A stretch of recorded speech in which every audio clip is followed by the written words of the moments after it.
You can feel it before you can explain it. She's sitting across from you at dinner. Same restaurant, same table, same laugh you've heard 100 times before. But something is different tonight. Her smile lands half a second late. Her eyes drift back to her phone between sentences. You're talking, but it feels like your words are hitting glass instead of skin. And the worst part? Nothing technically happened. No screaming fight, no breakup conversation, no dramatic betrayal. Just this strange, quiet distance, slowly filling the room like smoke you can't trace back to the fire. And your brain starts racing. Am I overthinking this? Did I do something wrong? Is she just stressed? Or is this the beginning of the end? Here's the truth most people completely miss. Women rarely lose feelings all at once.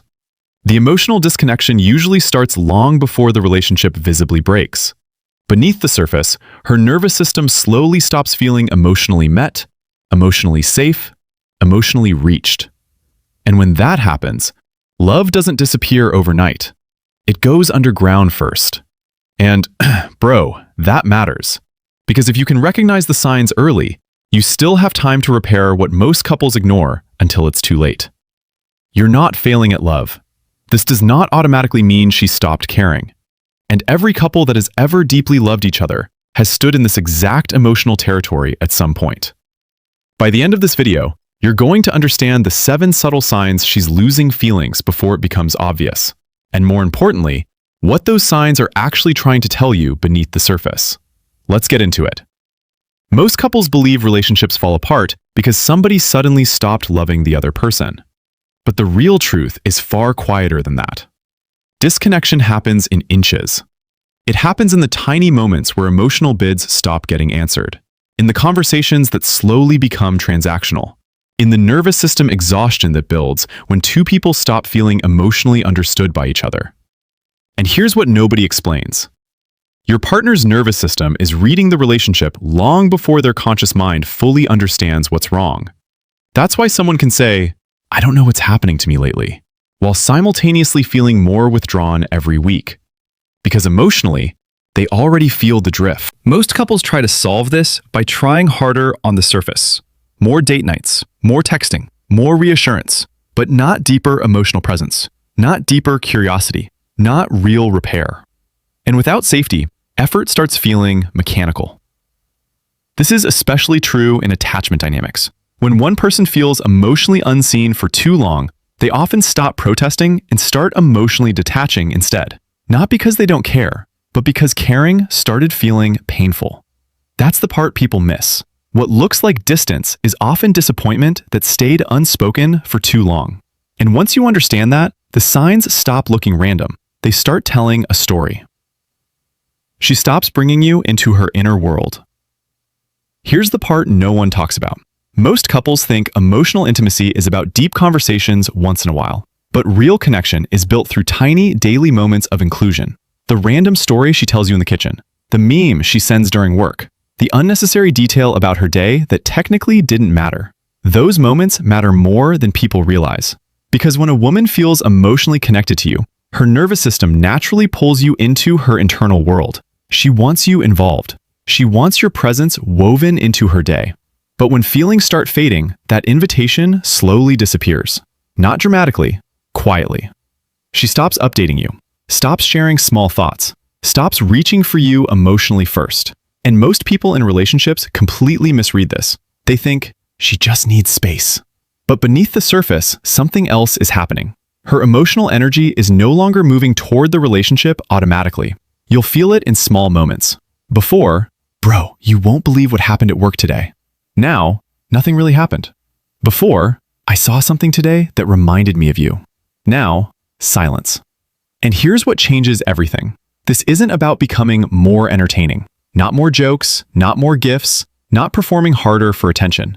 It is about becoming emotionally present enough that she feels safe opening her inner world again. Because when someone feels deeply emotionally met, sharing becomes effortless again. And when you do that, the relationship stops feeling like two people managing logistics and starts feeling like two lives intertwining again. The conflict turns cold. This is where it gets really interesting. Most couples think constant fighting means the relationship is dying. But psychologically, cold indifference is often far more dangerous than conflict. Because conflict still contains emotional investment. Silence often means emotional retreat. When she still argues passionately, some part of her is still saying, "Please reach me. Please understand me. Please fight for this with me." But when the arguments become flat, detached, emotionally exhausted, that's different. Now her nervous system is protecting itself instead of pursuing repair. And honestly, man, this is the sign many people notice too late. Before, "Why don't you ever listen to me?" Now, "It's fine." But it's not fine. Her brain is quietly registering, "I don't think being honest changes anything anymore." And most couples respond the wrong way here. They celebrate the reduced conflict because the house feels calmer. But beneath the surface, emotional scar tissue is forming slowly across hundreds of unresolved moments. Not yelling, not chaos, not dramatic toxicity. Just two people becoming emotionally unreachable to each other. And here's what nobody explains. A relationship heals when both people feel emotionally safe enough to stay present during discomfort. This isn't a communication trick. This is what emotionally mature love actually looks like. Instead of, "Why are you overreacting?" it becomes, "I think there's something deeper underneath what you're saying. Help me understand." That single shift changes everything, because that's when she stops feeling dismissed and starts feeling emotionally held again. She stops expecting you to show up. This one hurts. Most people in relationships think disappointment looks loud, but the deepest disappointment is usually silent. It's when someone quietly lowers their expectations because hoping started feeling unsafe. She stops asking for help, stops asking for reassurance, stops asking you to spend time together. Not because she suddenly became independent, because emotionally she stopped believing the reaching would matter. And beneath the surface, her nervous system is adapting to emotional absence. You'll hear it in subtle language changes. Before, "Can we talk tonight?" Now, "Never mind." Before, "I wish we spent more quality time together." Now, "It's okay. I know you're busy." And what's moving through her internally is, "I'm tired of feeling rejected from needing connection." Bro, that sentence destroys relationships quietly every single day. Most couples miss this because they think fewer needs means fewer problems. But emotionally healthy relationships are not built on emotional suppression. They are built on safe dependency. Not clinginess, not control, not losing yourself, but two people knowing they can reach for each other and actually be met. That's the real thing people are starving for. And when you respond consistently with presence instead of defensiveness, the walls between you start coming down without either of you forcing it. Her attention stops landing on you. This sign is subtle, but powerful. Most couples believe attraction disappears because chemistry fades naturally over time. But the real truth is attention follows emotional resonance. We naturally turn toward what emotionally nourishes us. And when connection weakens, her attention slowly stops landing on you the same way it used to. Not intentionally, automatically. She scrolls more while you talk, responds slower emotionally, seems physically present but psychologically elsewhere. And here's what changes everything. This usually is not about another person. Most of the time, it's about emotional disengagement happening beneath awareness. Her nervous system no longer anticipates emotional reward from the interaction. That sounds clinical, but in real life, it feels heartbreaking. Before, she looks up immediately when you enter the room. Now, you feel invisible standing 3 feet away. And most couples respond poorly here. They chase harder, get more reactive, become louder emotionally. But attention cannot be forced back through pressure. Not guilt, not jealousy, not control. Only renewed emotional safety and genuine curiosity rebuild attraction sustainably. Try this instead. Not, "You never pay attention to me anymore," but, "I miss feeling close to you lately. I don't want us to drift into roommates." That lands differently because criticism activates defensiveness, vulnerability invites connection. And that's when your partner stops feeling like a problem to solve and starts feeling like someone worth turning toward again. She starts feeling relieved by distance. And this is the one most couples never figure out. When someone is emotionally connected, distance creates longing. When someone is emotionally exhausted, distance creates relief. That distinction matters more than almost anything else. If she seems lighter when she's away from the relationship than when she's inside it, her nervous system may associate the relationship with pressure instead of peace. And, bro, that doesn't automatically mean the relationship is doomed. But it does mean something real needs attention. Because healthy love feels like exhale, not constant emotional tension. You'll notice things like this. She used to miss you during time apart. Now she seems unusually content without contact. Before, I can't wait to see you later. Now, no real urgency to reconnect. And beneath the surface, something painful is happening. Her brain is quietly saying, I feel more emotionally regulated alone than together. That's not hatred, that's nervous system fatigue. And here's what nobody explains. Many couples accidentally create relationships where every interaction feels emotionally loaded. Every conversation becomes about fixing, discussing, analyzing, or managing tension. No playfulness, no ease, no emotional oxygen. But intimacy cannot survive in constant emotional pressure. Sometimes repair starts with bringing warmth back before solving every issue. A hand on her back, a softer tone, a genuine laugh together again. Small moments, huge impact. Because that's the shift that turns a relationship from emotionally draining back into emotionally safe. She stops letting herself be seen. This one goes deep. Most people think emotional withdrawal looks cold, but often it looks emotionally guarded. She shares less vulnerability, less softness, less truth. Not because she became emotionless, because somewhere along the way, openness stopped feeling safe. Maybe her feelings got minimized too many times.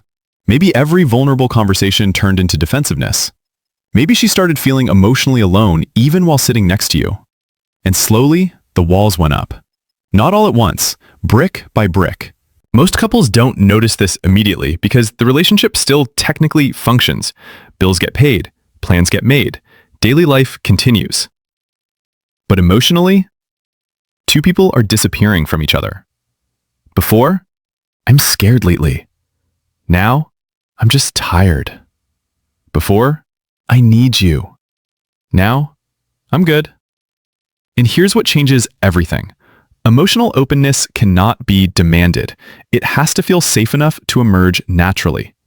Not interrogating her, not forcing conversations, not saying, just tell me what's wrong, but becoming someone whose presence feels emotionally safe to land in again. Sometimes that looks like simply staying calm long enough for honesty to survive the room. And when you do that, something inside her nervous system starts whispering. Maybe I don't have to protect myself so much anymore. That's where reconnection begins. She stops imagining the future with you. This is usually the final emotional shift before the distance becomes obvious. Most couples think relationships end when love disappears, but many relationships emotionally end earlier, when one person quietly stops envisioning a shared future. She stops talking about future trips, future plans, future milestones. And here's the painful part. Sometimes she doesn't even consciously realize she's doing it. Because emotionally, her mind has stopped investing energy into a future that no longer feels emotionally secure. The relationship starts existing only in the present tense. And beneath the surface, her nervous system is protecting her from future disappointment. You'll hear it subtly. Before, we should go there next summer. Now, you should go sometime. Before, when we move someday. Now, if that happens. Tiny language changes, massive emotional meaning. And this is where most couples panic. They either become desperate or emotionally shut down themselves. But neither creates safety. Because love doesn't rebuild through pressure, not begging, not convincing, not performing, but two people courageously becoming emotionally honest again. That's the real work. Saying, I don't just want to stay together, I want us to actually feel connected again. That sentence matters because this isn't about saving appearances, it's about rebuilding emotional reality. And when two people finally stop protecting themselves long enough to truly see each other again, even deep drift can begin reversing. This isn't a checklist. It's an invitation to become more emotionally aware, more present, more honest about what connection actually needs to survive. Because when you understand these signs early, you stop reacting from panic and start responding with emotional clarity. And people feel that difference immediately. This isn't about becoming perfect. It's about becoming emotionally available enough that the person you love no longer feels alone standing beside you. That changes everything. Love rarely dies in one dramatic moment. It disappears slowly in the unspoken spaces between two people and heals the exact same way.